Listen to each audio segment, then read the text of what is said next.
All right, we're on. Well, welcome to the auditorium class. I'm surprised that last week we finished Ruth, but we did. And now we're going to tackle Elijah.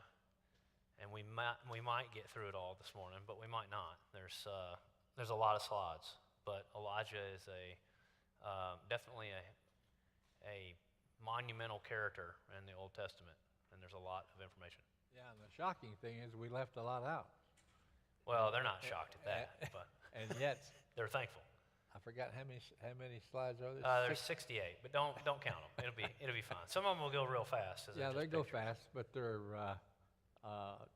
We worked on it all week long, and it was a lot of fun.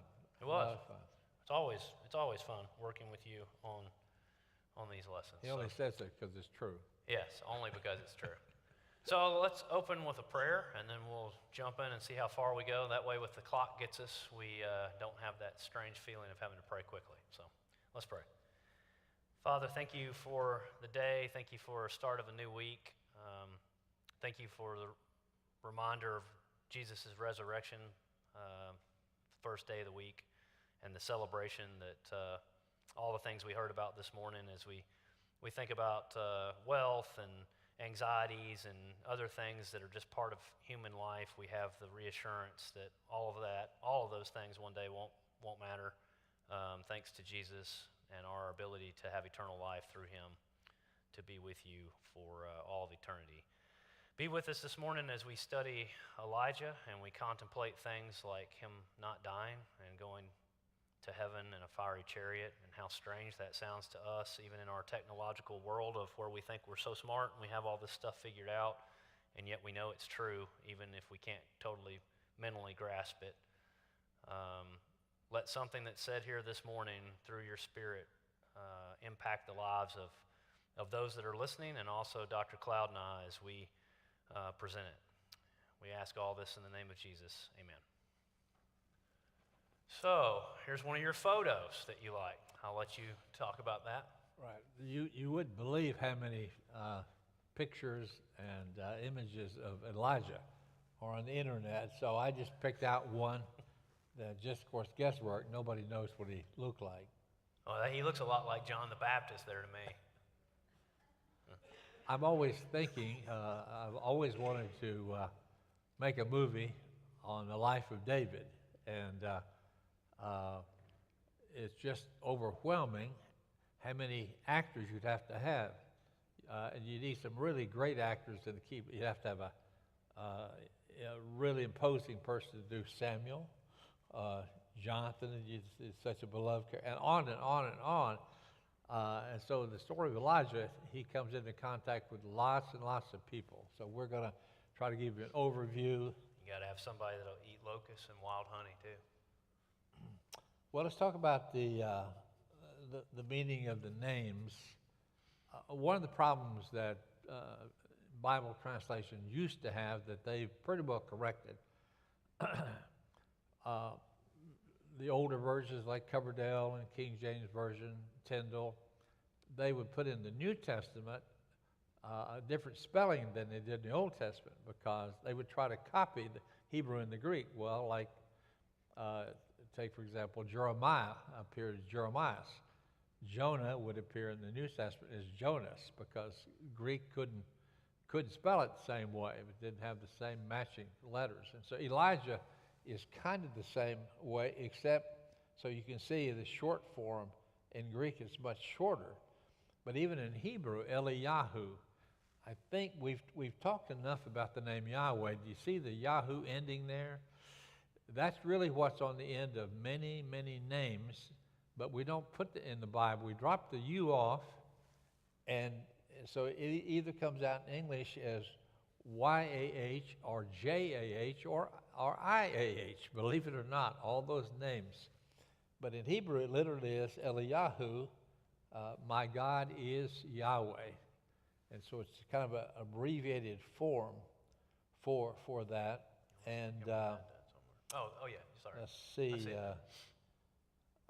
Yeah, and of course, he's going to run into probably the two most famous people that Elijah has to deal with or the famous Ahab and his sweet wife Jezebel. Oh, Okay. I think that's the wrong adjective. Oh, what did I leave? Did I leave something out? No, he said sweet wife. Yeah, you're right. Oh, Yeah, yeah. yes. We'll correct that little later. irony. Yeah, that's fine. Little irony on my part. Little sarcasm. And he battled the worship of Baal or Baal, if you're actually saying it the way it's pronounced in the Hebrew Bible, and lies from the mouths of the false prophets of Yahweh, and also the prophets and the other individuals of Baal as well. Yeah, let me, again, I've said this before, the English Bibles do not do a great job in distinguishing false prophets and true prophets. When we hear false prophet or pagan prophet, we kind of think it's the same person.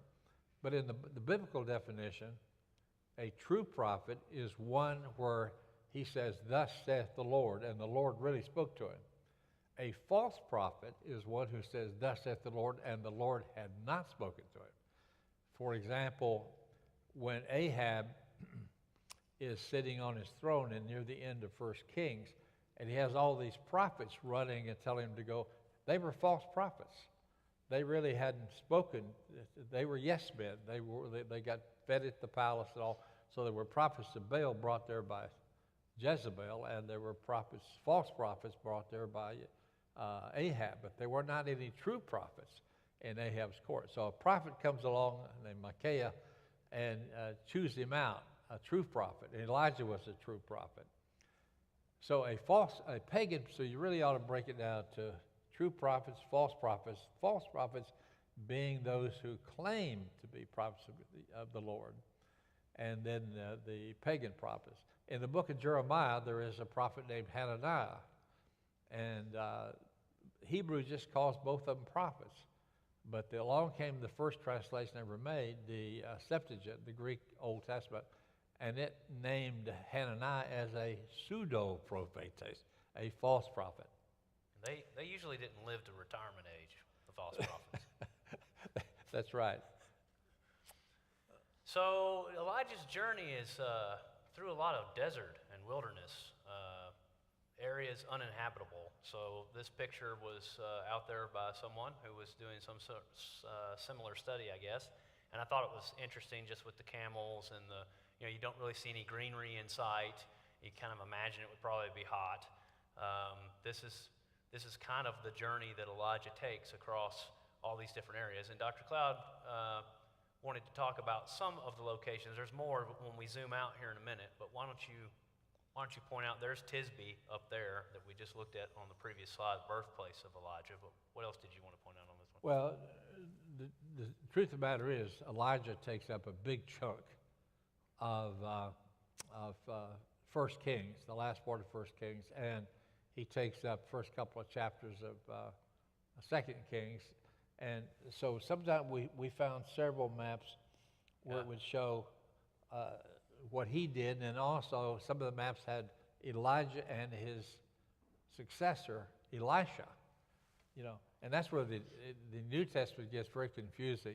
It'll spell them like almost the same way, and it's very confusing in the Greek. But now versions are going the other way. But go ahead, Bishop. Well, I was just going to say one thing we did here is this map zooms in on kind of what we're talking about this morning from the life of Elijah, and then the bigger one captures up there very, very close to the top of the screen where he's fed by the widow and then raises her son to life, which is one of the things we're talking about. So you can just see how much territory, there's the scale of miles on this one too. You can see how widespread Elijah was on where all he went. Yeah, even though he did most of his work in the northern kingdom, and had to deal with really wicked kings, all right? And then you had one that doesn't have the elevation. Right, just kind of shows you so many places that Elijah ran to for here or there. So you were talking about 1 Kings. There's a mention of it in chapter 17. Elijah suddenly appeared during Ahab's reign to proclaim a drought in punishment of the cult of Baal that Jezebel was promoting Israel at Yahweh's expense. So the thing that maybe people don't realize or have forgotten, because we don't focus on it that much, is Baal was thought to be the storm god, or the god that actually caused it to rain, right? So it's ironic that Elijah in Yahweh's name is saying, hey, it's not going to rain, there's going to be a drought, which shows that he actually is the one who actually controls the weather, not Baal. Yeah, when I was in high school and early college, I didn't know that, and I never, even if I spoke somewhere, I did bring the rain into play. The rain is extremely important in this story. The big battle that we're going to see in chapter 18 on Mount Carmel, which was a haven for Baal prophets. But the rain plays a big part. There's got droughts proclaimed first by Elijah. Baal can't do a thing about it.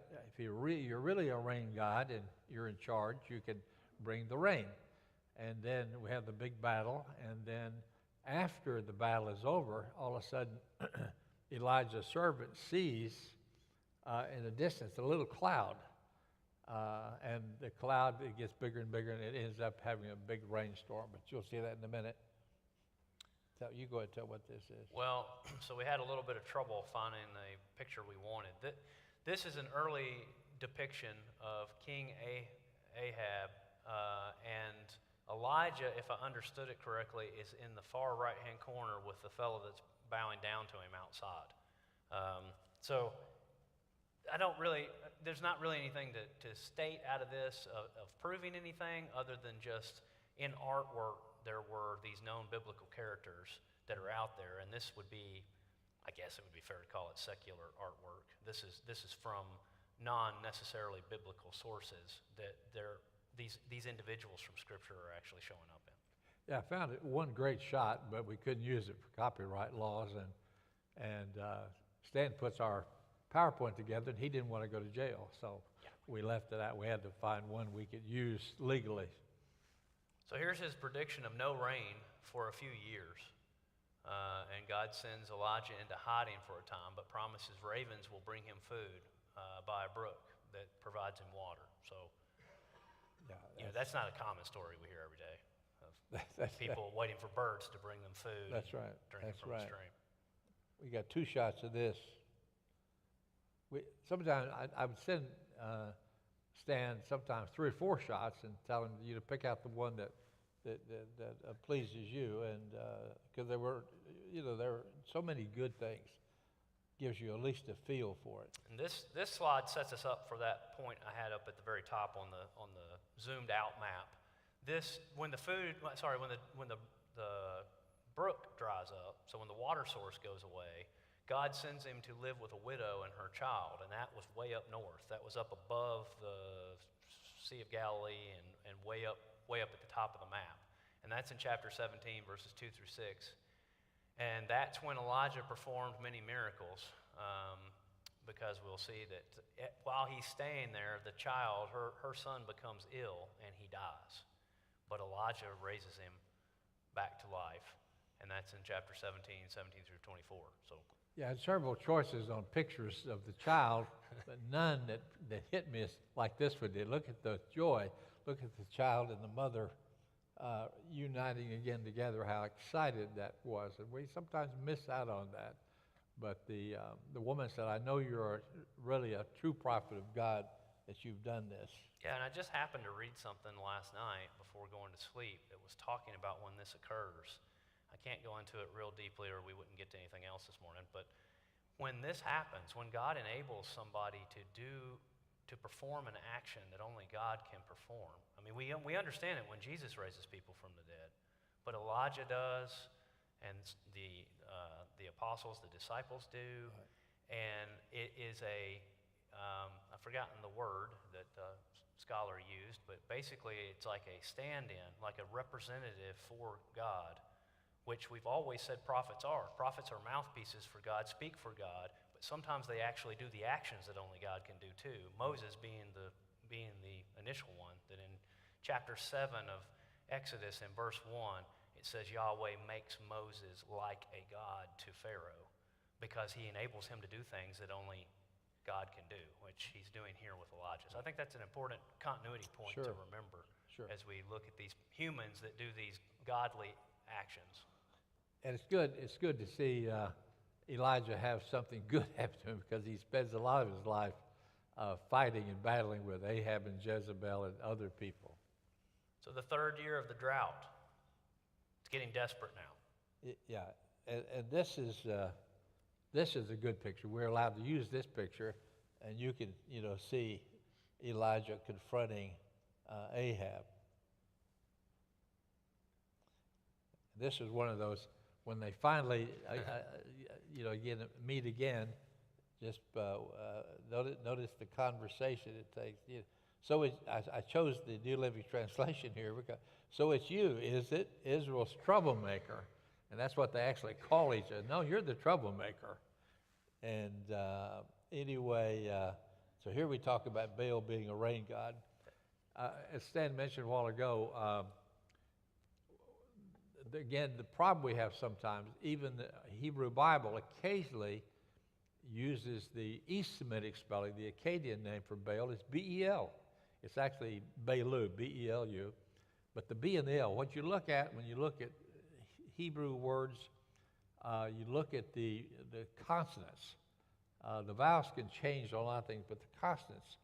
So the BL, and actually in Jeremiah 50, verse 2, there's a parallel between the god Marduk, which in our versions spell it Merodach, because that's the West Semitic spelling. So you have the problem of trying to match these things up.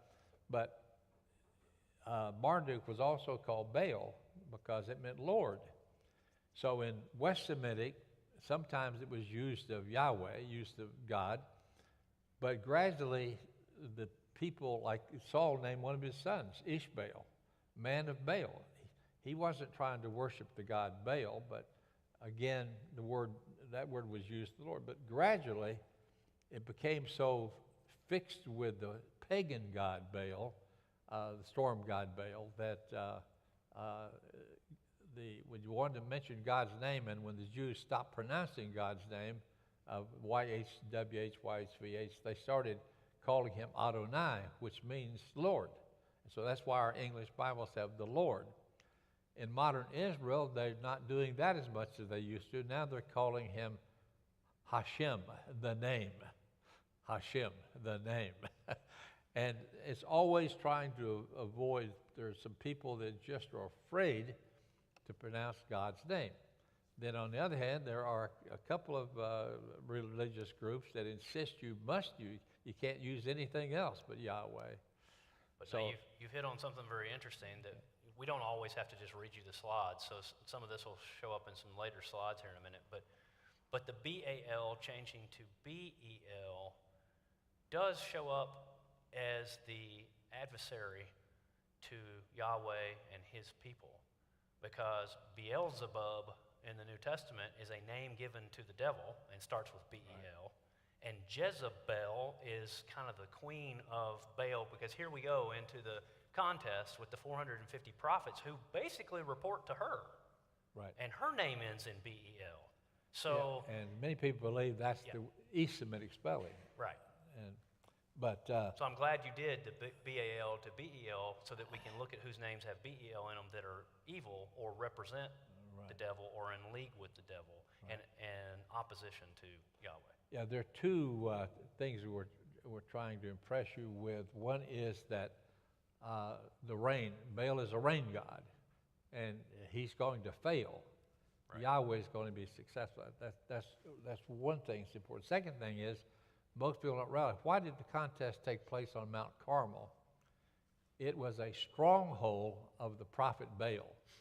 That is all along the coast there. What's north of Mount Carmel? You go north into Phoenicia, and you have the cities of Tyre and Sidon, and they worship Baal, and there's Jezebel, who may have Baal in her name. So God picks out a stronghold of Baal to defeat Baal. And so on this slide, you see the 450 prophets, which you know from the story probably are the ones that cut themselves and do all this crazy ecstatic stuff to try to get Baal's attention. And there's some jokes that if you want to explain No, in the text about when the contest actually takes place, there's a bunch of ribbing that goes on from the Yahwehists' side of saying things like, well, maybe he can't hear you, or maybe he's in the bathroom, is a polite way to say that Yeah, he's unavailable. Hebrew says maybe he's turned aside, and that's taken by, I think the Living Bible says maybe he's in the bathroom. Yeah.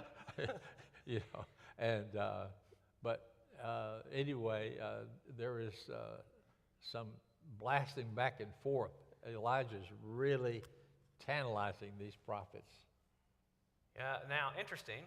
You were talking about Mount Carmel. In Hebrew, it means God's vineyard. Mm-hmm. So it's not Baal's domain. It's actually Yahweh's domain. And maybe that's another reason that it's chosen as the contest site, right? Yeah, and in fact, those of you who went on the last trip in 2019-20, we ate our first meal. One plane landed. The second plane, supposed to land 2 hours later, didn't land. I had engine problems, and they came in several hours later. And the third plane, we had 3 planes, which was a nightmare. But anyway, we left the first group, got on one of the 2 buses, and they were on their way, and we went to Mount Carmel. And another group met us at Mount Carmel as they came in a little bit later. But it's plush. It's still fairly plush today, and I think that's important. So you might have seen this sign if you were on that trip, right? Yeah, oh yeah. And I'll tell you a funny, well, you may not think it's funny. I thought it was. So we're on the phone, and he taught me the ability to read Hebrew better than I ever had in the previous Hebrew classes I had. And I said, I see Carmel. I see the Carmel, the second word on the left. They're going towards the stones, away from the green side of the sign. I said, but the first word I thought would be har for mountain. And it's not har, and I kept trying, and there's no vowels there, so I kept trying to figure out what it was. And the pay, I was trying to make an F sound instead of a P, and he said, you're trying too hard. Look at the bottom of the sign. It's just park. And I was like, oh, it's just transliterated as park in Hebrew. It's not the Hebrew word for park. Yeah, it is literally park written in Hebrew. So it means nothing. Threw me off. I was like, I don't even know what this sign says. It means nothing in Hebrew. It just takes the English word park and puts P-A-R-K. Yeah. Does that make sense? So he started cracking up laughing at me, and I said, well, I was doing all the words for mountain, thinking that there was a mountain word I didn't know, but it's not. Well, let me tell you my first experience with something like it. On our first trip, we were in Jerusalem, and because I'm trying to read all the signs, and they're written in modern script, they're written in all kind of scripts and everything, and I'd been studying Hebrew. First trip I went, I guess I'd been studying Hebrew 35 years or so. But anyway, so I'm trying to read this one sign, and usually Hebrew words are relatively short, and it was real long. And I'm trying to figure out what in the world does that say. And I see a little old lady come out the front door with her groceries. And I look at it again, and it said supermarket. It said, it's what all you see in Hebrew is S-P-R-M-R-K-T. Because it's not a Hebrew word, it's an English word written in Hebrew letters. And then the next day I saw one that I said, I bet they're going to fool me on this too long. And it said if you pronounced it, it wasn't Hebrew, it was English written in Hebrew. It said, Holy Land Car Sales. Holy Land Car Sales. It was just simply written in Hebrew letters, but it was not Hebrew. It was English. And I can see the excitement on your face about that. We better move on because we got to let them get their composure back from how funny this is.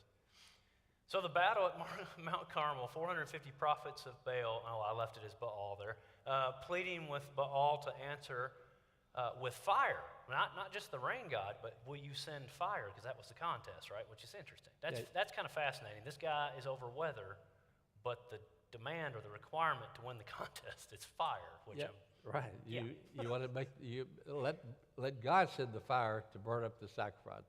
The true God. Whichever God does, it's the true God. Yeah, That's the so- deal they made. So no response, so they start going bananas. The text tells us they cut themselves, they scream, they yell, they do all kinds of things to try to get his attention, as if, if Baal loved them or cared about them, he would be concerned that they're mistreating themselves. And of course, there isn't any response. And so then our side, Elijah's side, gets soaked with water, and a trough is actually dug around it, almost like a moat. Right. And then filled with water, so that the whole thing's wet and it's got this trough in the bottom. All right, Donna, here's the first of the cartoons for you. The cartoon on the right says, after being drenched with cool water, the bull on Elijah's altar taunts the bull on Baal's altar. You can see all the gasoline below the bottom and the extra stuff, and he says, hot enough for you, but nothing happens. So Elijah calls for fire from God to consume the sacrifice, and it does. This was one you had found. Great sign here of Elijah just making the call. Now, apparently something happened to the sacrifice. It looks like it changed to a pig from a cow, but we didn't draw it. Another one for Donna. These guys going bananas, crying and screaming and whatever, and nothing happening on the Baal side, but on the Yahweh side, just Elijah saying, do it, and you can still see the water in the stack of stones and the firewood, and yet fire is present.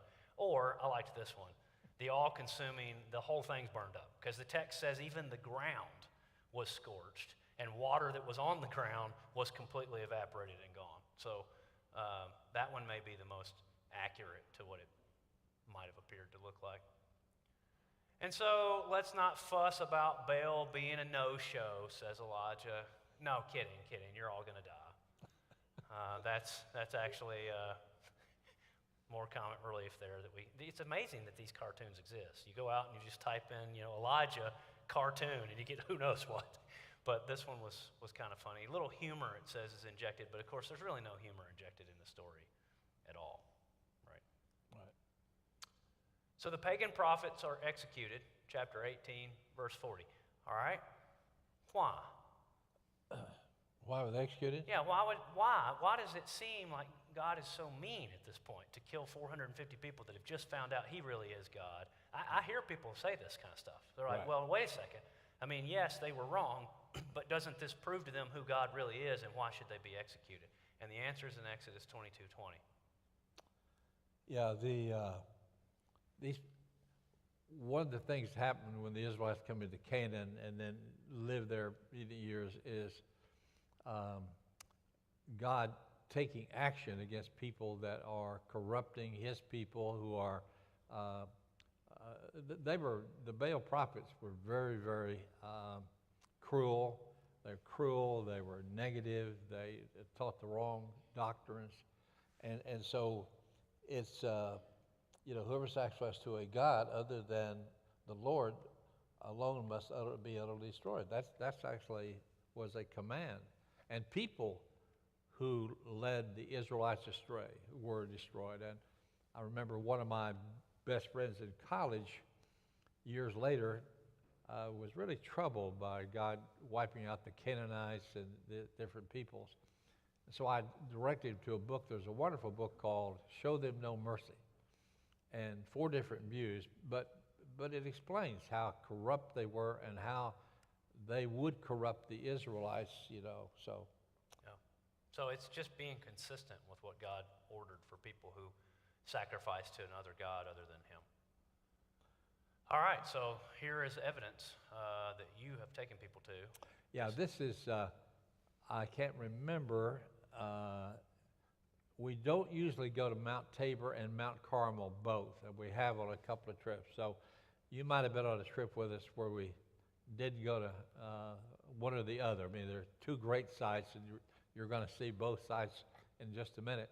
But we have to make a lot of decisions, and 3 out of 4 times we used to go to Mount Carmel, and now most of the time we go to Mount Tabor. But this is on the top of Mount Carmel. There's a church up there that we go on top of, and you get a great view of the Valley of Jezreel. And so this is there. And we have a little worship service. There's a place we have a worship service that they've got fixed in the woods, and you can look at the Valley of Jezreel. And this statue is there, showing you that Elijah's killing the prophets of Baal. And instead, actually, that was one Stead put there because they had the Hebrew. Yeah. It had Hebrew, and it told what was going on beneath it. You need a guide here because there's no English.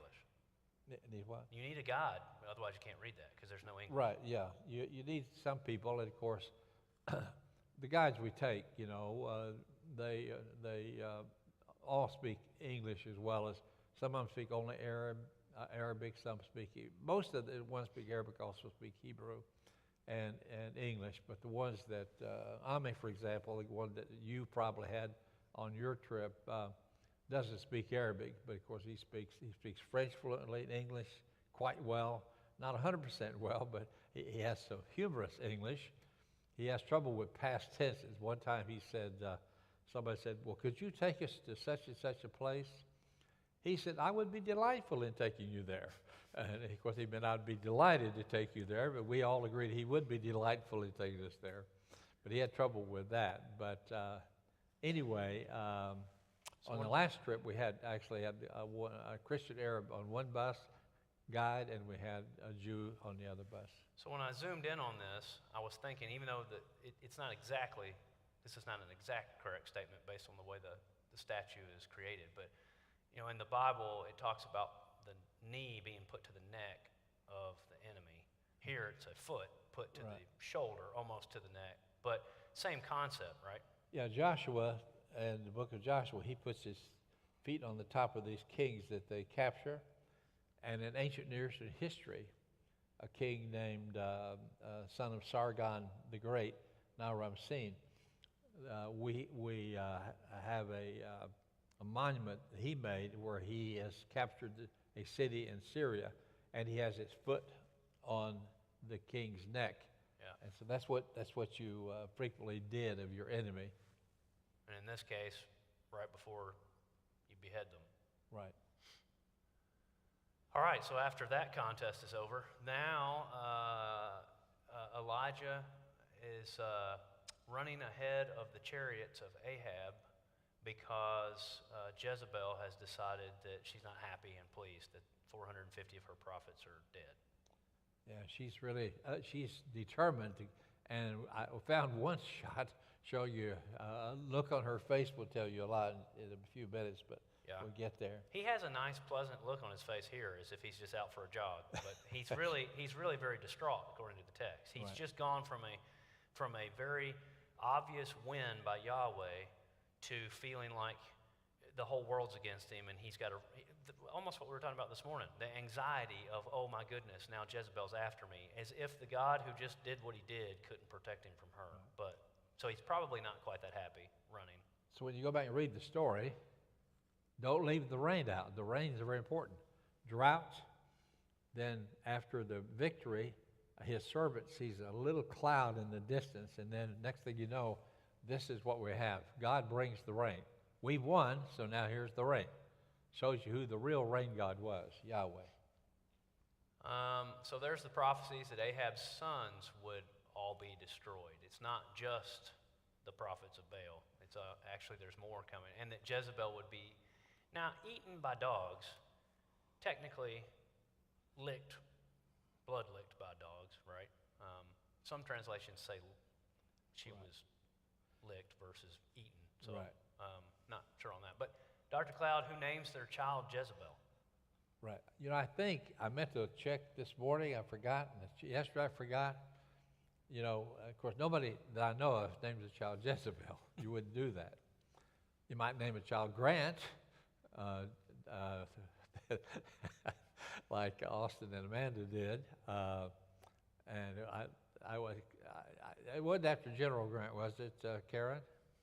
No, just by chance. But I meant to look it up. Mm-hmm. But people do name their child Isabel. Oh, yeah. Well, look at the Hebrew. Isabella, yeah. Look at the Hebrew. It's like Isabel in Hebrew, and the I eventually became a J in English. And I'm going to have to look that up because Yeah, we'll have to they look may it up. not be realizing that they're naming their an alternate name for Jezebel. Well, that's interesting, though, because one of the suggestions we found from Brown, Dyer, and Briggs, right? Yeah, Brown Driver Briggs. Driver, Briggs, yeah. Yeah, right. That's what BDB is, if you hear us. Big lexicon. It claims in the definitions that Zebel means honor or to exalt, or a husband, which was interesting. And then adding the JE in English to the front changes the meaning to unexalted or unmarriable or unhusbandly, right? Yeah. So that's just one theory, but that's a well-known source. So if we have to say maybe what the name means, that would be a place that most everybody would actually go and look up to find an answer. Yeah, names in the Bible are many times very significant. Can't always be that way, but they many times are significant. So she's bitter that Elijah has defeated her prophets on Mount Carmel and vows to destroy him. And you chose this picture. You want to tell them about it? Yeah, I think the picture actually came when Ahab was upset because Naboth wouldn't sell him his vineyard. He's pointing to the vineyard, but I used it in this context that he's telling her what happened on Mount Carmel. He's again upset. She handled the thing with Naboth by putting Naboth on trial, and he ended up getting killed, getting murdered, and Elijah made a prophecy about that.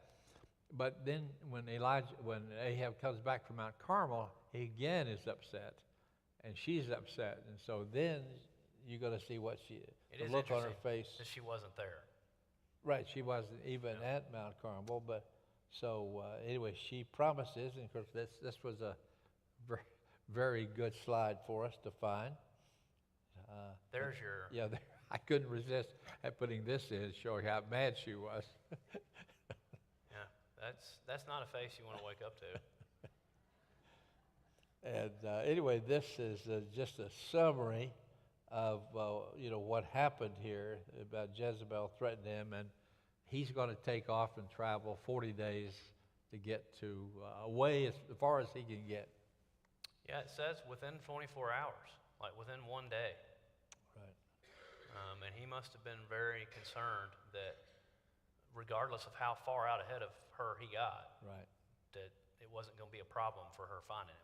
Yeah, she was going to try to search and find him, although she couldn't have searched in Judah because it was a different kingdom. Judah was a southern kingdom. Well, we also know from the text he basically gets so distraught that he tells God that he's the only one left, and now she's going to kill him. And he says, "You're not the only one left." Yeah, I'm really not telling the truth because Athaliah, her daughter, ruled the south now that her son has been killed. So I guess she could have searched Judah and Israel both. But anyway, he gets out of the whole territory. Yeah. So in fear, he flees to Beersheba and then on to Mount Horeb or Sinai, which we're going to look at. We got time to get that in, where he had time to think, we said.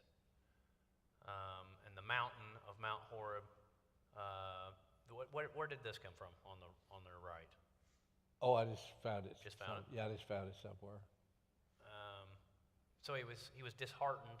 He had thought that he was the last. He even told God he was the last. Then he's encouraged. He's fed miraculously, and God reassures him that he is very much safe. And we're going to show you how.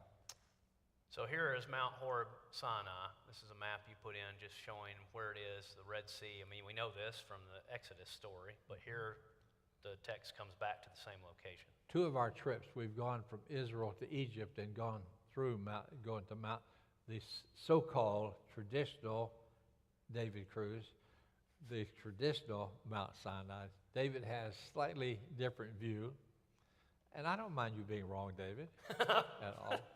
No, David has some really good points, and the truth of the matter is that we argue about 3 or 4 different places from Mount Sinai. So here's what we will do. We'll do it this way. These are suggested pictures. Again, kind of the one I had up there with the camels and how dry and desolate and everything it looked. Well, Sinai is also wilderness, dry, desolate, deserted. And there's all the places in the Hebrew Bible where Mount Sinai is also called Mount Horeb. So if you're wondering if we just make this stuff up here, we don't. We actually have all of the places you can go and look and prove that to yourself. But here's what's interesting.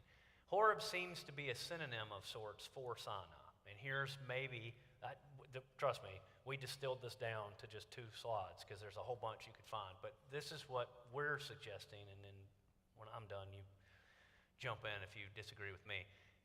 It's more prevalent to call Mount Sinai Horeb in the book of Deuteronomy, where there's a review of the Exodus story.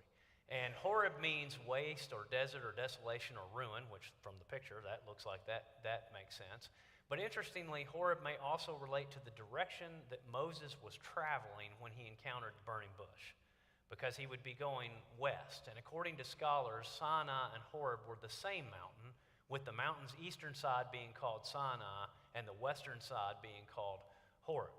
Furthermore, they seem to think that Horeb is believed to mean glowing or heat, which appears to be a reference to the sun. And at the same time, Sinai may be derived from the name Sin, which is the ancient name for the moon or the moon god. And so, depending on which side of the mountain you're on, if you're on the sun side, you're on the Horeb side. If you're on the moon side of the mountain, you're on the Sin side, which is Sinai. And then finally, another theory suggests that the names could also be due to the glowing heat connected to the burning bush on the western side, while the sin of the golden calf happened on the eastern side when Moses came down with the tablets for the 10 Commandments. So, do we know for certain? No. But these things do seem to make sense with the fact that S-I-N is from the moon god, and then also S-I-N is the word we use for falling short and doing something they shouldn't have done, which is making the golden calf. And so maybe that's why it's got 2 different names. That may be more than you wanted to know. That's fine. That's good. All right, your cave. We got 3 minutes. How much we got? How much time we got? We'll just stop here. We got 3 minutes. Well, you remember when many of us were young, and you went to the movies on Saturday, and they showed you the person was ready to fall off a cliff, and you had to go back the next Saturday to see it? Well, please come back next Sunday. We got some great shots of what happens to Elijah down there, and then he's going to go back north and do some more dealing. So we'll continue this next